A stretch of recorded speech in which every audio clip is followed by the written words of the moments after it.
তোরা আয় রোহিঙ্গা রহিলানো যে আমরা। হ্যাঁ বন্ধুরা, আসসালামু আলাইকুম। আমাদের শফিক কিন্তু পাগল হয়েছে। ওর জন্য একটা পাবনা সিট বরাদ্দ দরকার, খুব জরুরি দরকার। ইমার্জেন্সি একটা গাড়ি লাগবে হায়েস, যাতে আমি চিত্তরাই ঘুমাইয়া পাবনা যাইতে পারি। আপনারা তো ওর কথাই বুঝতে পারছেন আর শারীরিক অবস্থা এখন কত দূর। আমি কোন লেভেলের পাবো?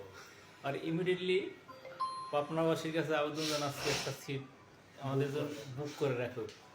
শফিক পুরোপুরি মেন্ডেল হয়ে গেছে। ট্রাকে করিয়া যদি মোরে চিত্তর করিয়া চার হাত পা বাইন্দা লইয়া যাইতে পারো পাবনায়, তাহলে পাবনার মানুষ এমনি তোমাকে সিট দিয়ে দেবে। তরুলা আপনারা তো বুঝতে পারছেন এর শারীরিক অবস্থা কি।